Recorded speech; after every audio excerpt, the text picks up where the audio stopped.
On this day in Tudor history, the 22nd of October 1521, Sir Edward Poynings, soldier, administrator, diplomat, died at his manor of Westenhanger in Kent.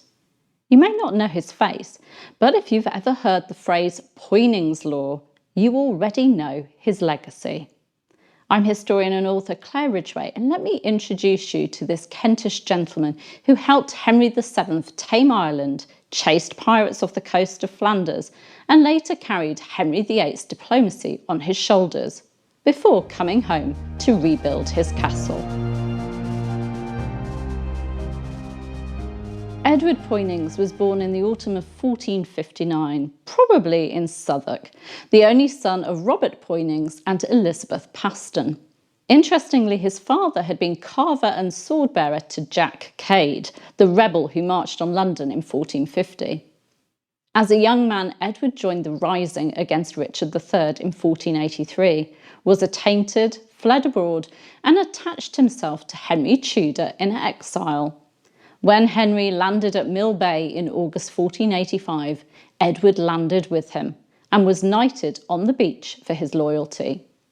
From there, he moved straight into the king's inner circle, counsellor, household officer, and trusted fixer. Henry VII used Poynings everywhere.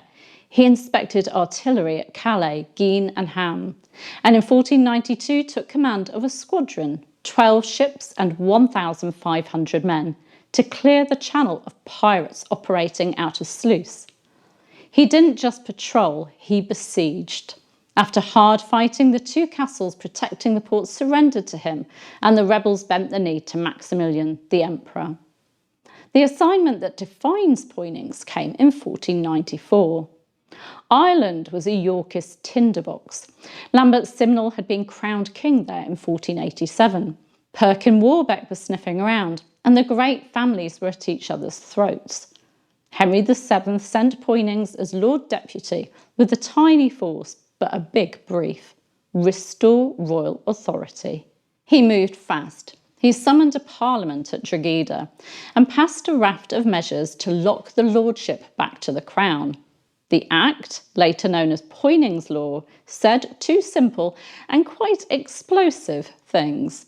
Number one, no Irish Parliament could be held without the English king's prior consent. And two, only bills first approved in England could be discussed in Ireland. In human terms, no more using Parliament as a local power play. In constitutional terms, Dublin's assembly became subordinate to Westminster. No one in 1494 could have guessed that Poynings Law would remain a pillar of Irish governance, modified, argued over, resented, until the late 18th century. Poynings also passed measures to tighten royal control, curb magnate muscle, and reaffirm English law and customs within the lordship. And he fought. He arrested the mighty Earl of Kildare, retook Carlow after a stubborn siege, broke the blockade of Waterford in 1495, and even captured 3 of Warbeck's ships. It wasn't glamorous, and it certainly wasn't easy, but it worked. The Yorkist threat was stamped down, and the English Pale around Dublin began to be thought of like the defensive Pale at Calais, with ditches ordered to be dug around it. After Ireland, Poynings came home to Kent and to the coast. He became Lord Warden of the Cinque Ports, that cluster of channel harbours that guarded England's maritime front door, and controller of the household.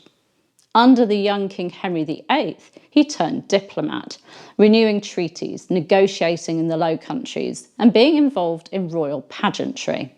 He was at the capture of Terouanne and Tournai in 1513, served as lieutenant of Tournai with a garrison of 5,000, uncovered a plot to betray the town, and negotiated alliances.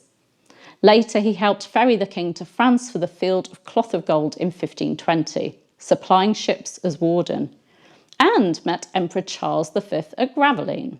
In 1517, he had taken on a final honour, Chancellor of the Order of the Garter.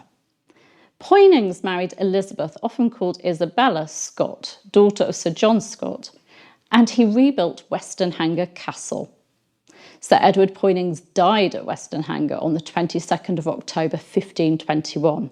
He had one legitimate son, John, who sadly predeceased him, and 7 illegitimate children whom he provided for in his will, among them Sir Adrian Poynings. Westenhanger went to his eldest, Thomas. Much of the wider estate reverted to Henry Percy, 5th Earl of Northumberland. Thomas would later be made Lord Poynings and serve at Boulogne, proof that service ran in the blood. Poynings never became a great duke or a household name, but kings kept calling him when the job was hard and the politics messy, and the result mattered. He was a man who could be relied on. He took a Yorkist-friendly Ireland and locked it to the crown. He turned pirate hunting into policy and crisis management into constitutional change. And he managed to serve 2 very different Tudor monarchs without ending up on a scaffold. Quite an achievement. If you enjoyed meeting the man behind Poynings Law, give this a like, subscribe for more daily Tudor stories, and consider becoming one of my channel members for even more Tudor goodies. I'll see you soon. Bye bye.